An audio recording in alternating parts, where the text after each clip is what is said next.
হাসির রাজা, জ্ঞানের রাজা, রসিক রাজা। এই দেখো, তুমি এখনো রেগে আছো আমার উপর। আমার রাগতে বয়ে গেছে আপনার ওপর। তুমি কিছুতেই বুঝছো না, খরচ বাড়ছে। আয় না বাড়লে চলবে কি করে রাজ্য? বিদেশে আমাকে যেতেই হবে। সব বুঝেছি, সব বুঝেছি। আপনার আমাকে অসহ্য লাগছে, তাই আপনি বিদেশে যাচ্ছেন, তাই তো? তুমি আমায় ভুল বুঝছো। রাজ্য চালাতে অর্থের প্রয়োজন আছে। কেন এতদিন রাজ্য বুঝি চলছিল না? এতদিন যেভাবে চলছিল সেভাবেই চলবে। সময় পাল্টাচ্ছে। এখন শুধু সিংহাসনে বসে থাকলেই চলে না, দেশ বিদেশ ঘুরে দেখতে হবে কিভাবে রাজ্যের উন্নতি হয়, লাভ হয়, সেই নিয়ে নতুন করে ভাবতে হবে। তার মানে আপনি ঠিক করে নিয়েছেন আপনি যাবেন, তাই তো? হ্যাঁ। আর যতদিন আপনি না থাকবেন এখানে কি হবে ভেবে দেখেছেন মহারাজ? কে সামলাবে সব?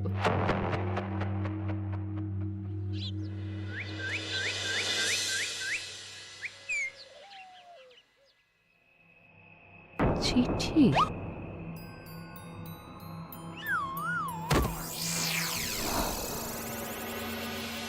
আমি অনেক ভেবে দেখলাম, আসলে এসব সিংহাসন, ক্ষমতা, প্রতিপত্তি অর্জন করা আর রক্ষা করার জটিলতার চেয়ে বাকি জীবনটা শান্তির সাথে বনে কাটিয়ে দেওয়াই ভালো। বলছি সবই তো বুঝলাম, কিন্তু এই শান্তিটা কে? মহারাজ সন্ন্যাসী হয়ে গেলেন আর এসব নিয়েও তুমি ভাড়ামি করছো গোপাল? ও মা গো, এবার কি হবে? চিন্তা করবেন না রানীমা, কৃষ্ণনগরকে আমি আমার বুক দিয়ে আগলে রাখবো। আপনার ছাতির মাপটা ঠিক মতো জানেন তো মন্ত্রী মশাই? মানে ওই গোটা কৃষ্ণনগরকে কি আপনি আপনার বুকের মধ্যে আগলে রাখতে পারবেন? গোপাল! মার্জনা করবেন মন্ত্রী মশাই। আমি বলছিলাম কি, ওইসব আগলে টাগলে রাখার আগে ওই ভালো করে খুঁজে দেখুন সব। মানে কি বলতে চাইছো কি তুমি? মহারাজকে খুঁজে বার করুন মন্ত্রী মশাই, লোক পাঠান। তিনি হয়তো এখনো বেশি দূর যেতে পারেননি। এটা কিন্তু ঠিক বলেছে গোপাল, তাকে একবার যদি খুঁজে পাই আমরা। আপনি চিন্তা করবেন না রানীমা, আমি এক্ষুনি লোক পাঠাচ্ছি। আর গোপাল, রানীমাকে বিশ্রাম নিতে দাও। যাও এখন, যত সব।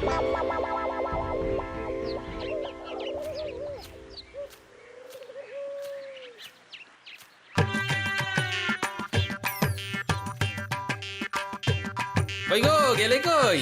এক ঘুরি জল দাও দেখি। ওই জলই খেতে হবে, শুধু জল। ঘরে এক দানাও চাল নেই। বাজারে না গেলে আজ হরি মটর। রাজ্যে রাজা নেই আর তুমি ঘরে চাল নেই বলে চিল্লামিল্লি করছো, চত্ব সব।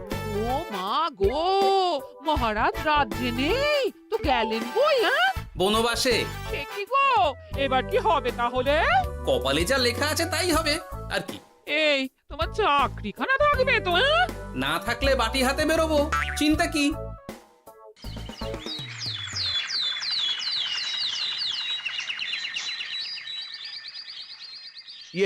মহারাজ যখন নেই তখন আমি যখন এ রাজ্যের মহামন্ত্রী, তখন আমি এত মানে করার কি আছে মন্ত্রী মশাই? মহারাজ নেই তো কি হয়েছে, রানীমা তো আছেন। আমরা তার কথা মতোই চলব। গোপাল একদম উচিত কথা বলেছে। হ্যাঁ হ্যাঁ, আমিও তো তাই বলছিলাম। মহারাজ যখন নেই তখন রানীমার নির্দেশ মতোই তো আমাদের সামলাতে হবে সব। কতদিন আর আগলাবে গোপাল? আজ নয় কাল এই শর্মাকেই বসতে হবে এই সিংহাসনে। যতদিন পারি ততদিন তো চেষ্টা করতেই হবে মন্ত্রী মশাই। আপনি যদি চলেন ডালে ডালে, আমি চলি পাতায় পাতায়। রাজা মশাই আছেন? আমি অনেক দূর থেকে আসছি।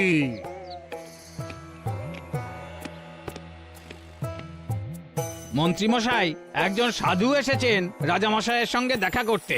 বলছেন অনেক দূর থেকে এসেছেন। জানো না মহারাজ এখন নেই? যাও, চলে যেতে বলো ওকে। মহারাজ নিরুদ্দেশ। এই মুহূর্তে সত্যিই যদি কোনো প্রাজ্ঞ সাধু বাবা রাজবাড়িতে তার পায়ের ধুলো দেয়, বলা তো যায় না যদি মহারাজের হদিস তিনি দিতে পারেন। ঠিক ঠিক, একদম ঠিক বলছেন পণ্ডিত মশাই। বেশ বেশ, ডেকে আনো তাকে, দেখি সে কি বলে। মহারাজ আমার প্রণাম নেবেন। উনি মহারাজ নয়, উনি মন্ত্রী। আসুন সাধু বাবা, আসুন, আসন গ্রহণ করুন।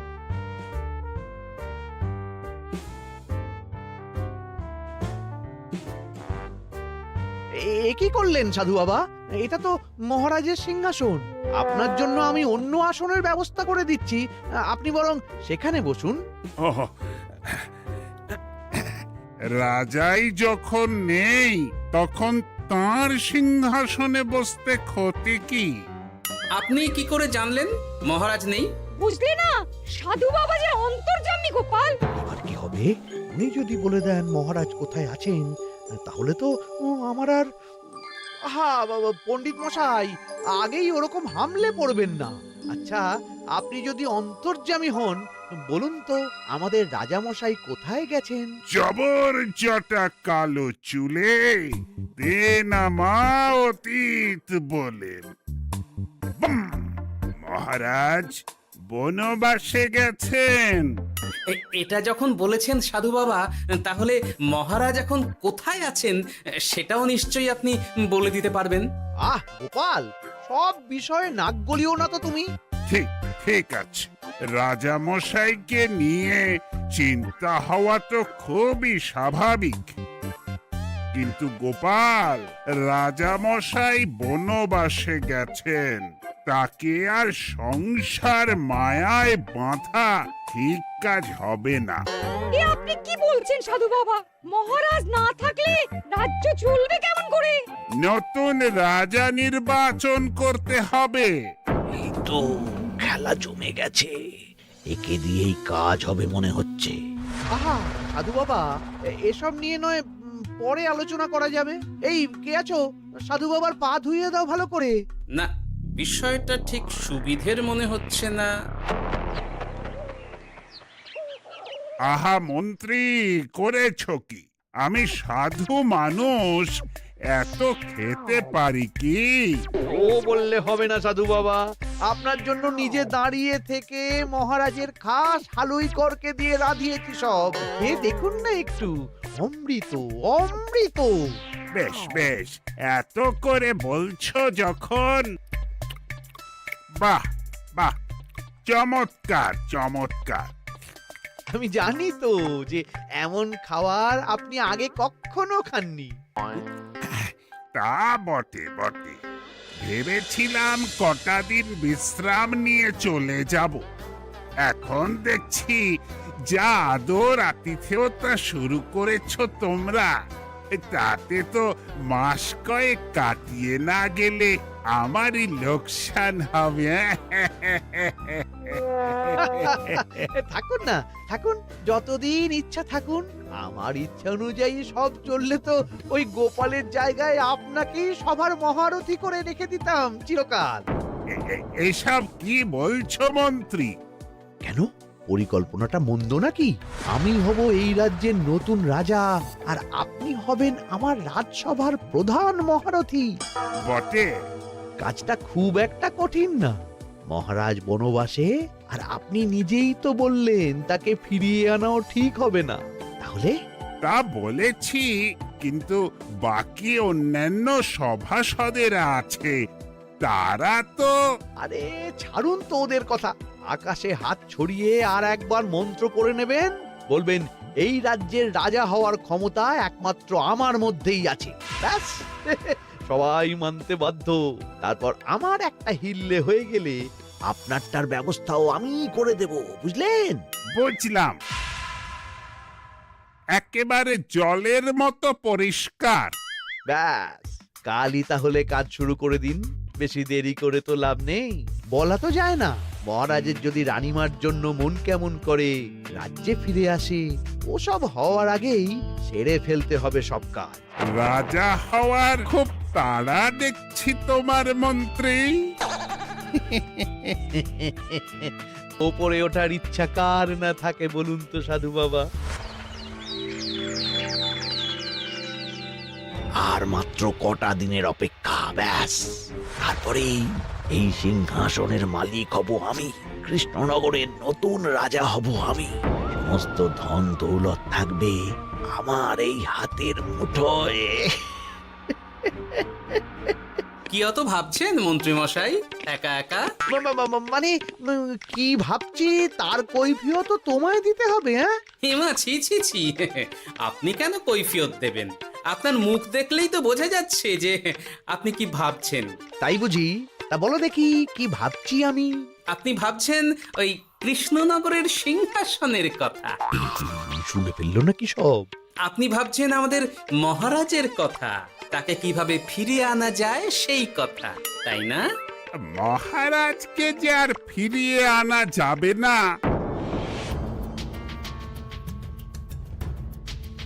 সে কথা তো আগেই বলেছি। তাই যদি হয় সাধু বাবা, আপনি এর একটা কিছু বিহিত করুন, না হলে রাজা ছাড়া রাজ্য। ঠিক বলেছ, রাজা রাজ্য, নুন ছাড়া তরকারি, আলো ছাড়া দিন, জল ছাড়া জীবনের মতো। তাই যত দ্রুত সম্ভব নতুন রাজা নিয়োগ করা দরকার। কিন্তু এ বিষয়ে সিদ্ধান্ত নেওয়ার আগে রানীমার সাথে কথা বলা জরুরি। তার চেয়েও জরুরি একটা কাজ আগে করা দরকার। কিসের কথা বলছেন মন্ত্রী মশাই? গোপালের বহিষ্কার।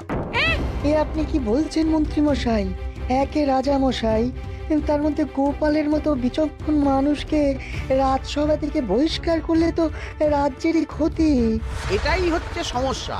এই কক্ষে যার যেটা কাজ নয় সে সেটা নিয়ে বেশি চিন্তিত। তুমি বিজ্ঞানে মন দাও, রাজকাজ আমার দায়িত্ব। তাহলে এরকম সিদ্ধান্ত নেওয়ার আগে সবার সাথে আলোচনা করা দরকার। কোনো দরকার নেই, আমি যা বলেছি তাই হবে। রাজ্যের ব্যয়ভার বাড়ছে, এই মুহূর্তে কোনো ভাঁড়কে অযথা বেতন দিয়ে পোষার কোনো মানে হয় না। তাই গোপালেরও কাল থেকে রাজসভায় আসার কোনো দরকার নেই। সবই আমি বুঝতে পারছি মন্ত্রী মশাই। বেশ, আপনি যখন বলছেন, এই আমার শেষ দিন রাজসভায়, চলি সবাই, ভালো থাকবেন।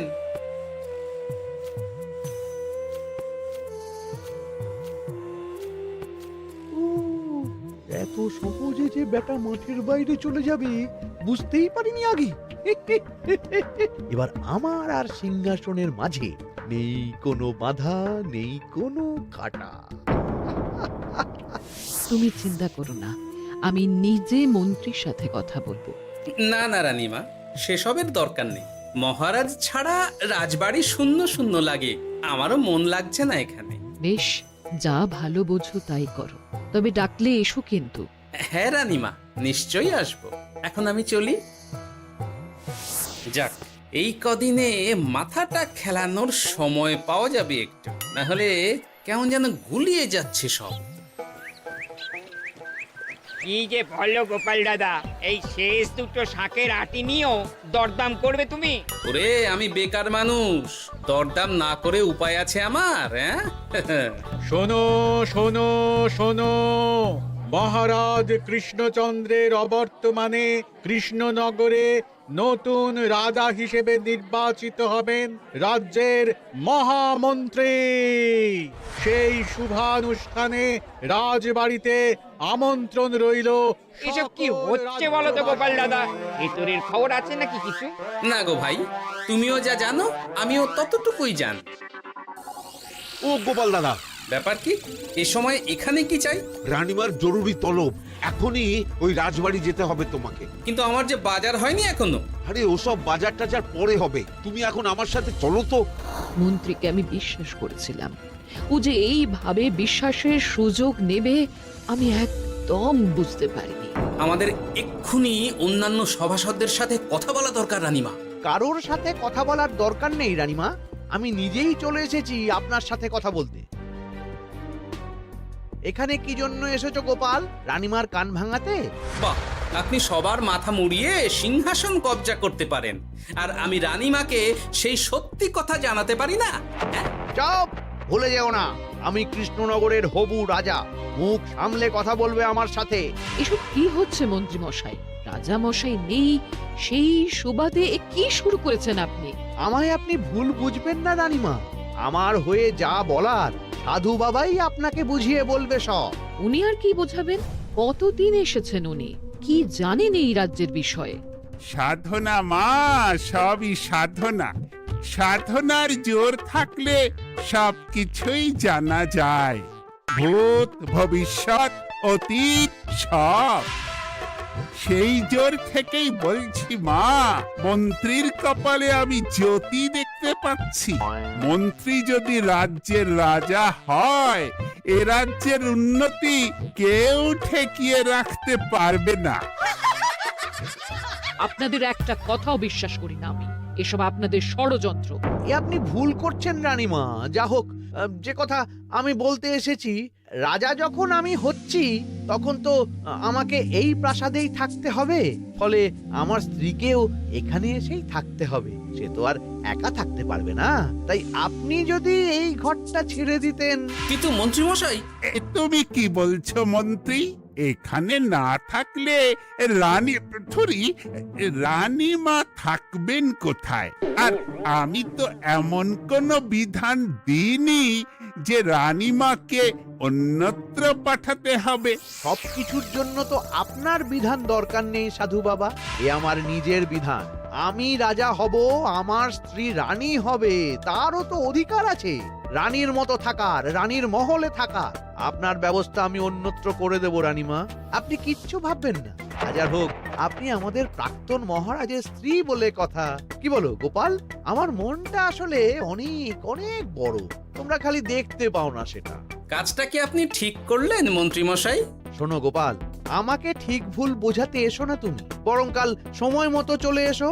কৃষ্ণনগরের নতুন রাজার রাজ্যাভিষেকের জন্য মহাভোজের আয়োজন হবে। যতদিন পাচ্ছ খেয়ে নাও পেট ভরে।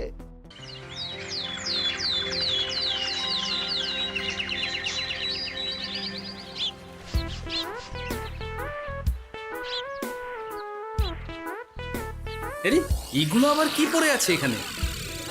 কি এ তো মহারাজের পোশাক, এখানে এসব কি করে এলো? তাহলে কি মহারাজ? না না না, হিসেবটা কেমন যেন ওলট পালট হয়ে যাচ্ছে। সময় তো হয়ে গেল, নতুন মহারাজকে ডাকুন এবার। এসে গেছি, এসে গেছি। আসুন মন্ত্রী মশাই, আসুন। মুকুট নিয়ে দাঁড়িয়ে আছি আপনার মাথায় পরাবো বলে। সাধু বাবা, এবার মহারাজ বলা অভ্যাস করুন। মহারাজ। মহারাজের হদিশ পাওয়া গেছে মন্ত্রীমশাই, মহারাজের হদিশ পাওয়া গেছে। এই কি স্বপ্ন সে কথা? মহারাজের হদিশ পাওয়া গেছে মানে কোথায় মহারাজ? না না, মহারাজ না, মহারাজের পোশাক পরে আছে পুকুরের ধারে। আমার মনে হয় তিনি ওই পুকুরে ডুব দিয়ে নিরুদ্দেশ হয়ে গেছেন। ও তাই বলো? তা বেশ তো, প্রাক্তন রাজার জন্য না হয় কিছুক্ষণ নীরবতা পালন করে নেব আমরা, ব্যাস। এ আপনি কি বলছেন মন্ত্রী মশাই? মহারাজ সত্যি ওই পুকুরে ডুব দিয়েছেন কিনা সেটা তো তলিয়ে দেখা দরকার একবার। সেসব হবে আমি রাজা হওয়ার পর। নিন সাধু বাবা, মুকুট পরান। কিন্তু মন্ত্রীমশাই, আরো একটা দুঃসংবাদ আছে যে। ও আবার কিসের দুঃসংবাদ? মহারাজ যে পুকুরে ডুব দিয়েছেন সেই কথা বলতেই রানীমা অজ্ঞান হয়ে গেছে। তুমি যে কি করো না গোপাল, শুভ সময়ে অশুভ একটা সংবাদ দিয়ে দিলে তো সব বরবাদ করে। এই কে আছো? গ্রেপ্তার করো গোপালকে। তার আগে তোমায় গ্রেপ্তার করা হবে। এত বড় সাহস তোমার? হবু রাজাকে গ্রেপ্তার করার কথা বলো তুমি? আজ তোমার একদিন কি আমার একদিন। কিসের হব রাজা? আমি কৃষ্ণনগরের আসল রাজা। হ্যাঁ, আমি। কি মহারাজ, আপনি? হ্যাঁ, আমি। অনেকদিন ধরে তো তোমার বাড়বাড়ন্ত দেখলাম, আজকে খেলা শেষ। কিন্তু গোপাল, রানী কোথায়? কেমন আছে সে? এক্ষুনি তার কাছে আমাকে নিয়ে চলো। রানীমা ভালোই আছে মহারাজ, কিচ্ছু হয়নি তার। কিন্তু তুমি যে বললে রানী অজ্ঞান হয়ে গেছে। এটুকু মিছে কথা না বললে যে আপনার লুকোচুরি খেলাটা এত সহজে শেষ হতো না মহারাজ। লুকোচুরি বটে, কিন্তু তুমি বুঝলে কি করে এত সব? প্রথম সন্দেহটা হলো যখন রানীমাকে অন্যত্র রাখার কথা বলতেই আপনি বিচলিত হয়ে উঠলেন, তখন। তারপর পুকুর পাড়ে আপনার পোশাক। ব্যাস এটুকুই, আর কিছু নয়। আর প্রথম দিন রাজসভায় এসেই সোজা সিংহাসনে চড়ে বসা। ব্যাস, একে একে 2, আর দুয়ে দুয়ে 4 করে ফেললাম। তারপর মনে হলো রানীমার প্রতি টান ফিরিয়ে আনতে পারে আপনাকে আপনার আসল রূপে। তাই এই মিছে কথা। অধমের অপরাধ মার্জনা করবেন মহারাজ। গোপাল, তোমার তুলনা নেই। কিন্তু মহারাজ, আপনি কেন এই ছদ্মবেশ নিয়েছিলেন তার আসল উদ্দেশ্যটা কিন্তু এখনো আমার কাছে পরিষ্কার হয়নি পুরোটা। আসলে আমি পরীক্ষা করছিলাম, বুঝলে? কিসের পরীক্ষা মহারাজ? যে আমার অনুপস্থিতিতে কে এই রাজ্য চালাবে তার পরীক্ষা। এবং আমি ঠিক করেছি যে কদিন ব্যবসার কাজে আমি বাইরে থাকব, ততদিন রানীর পরামর্শ মতো সমস্ত কিছু সামলাবে গোপাল।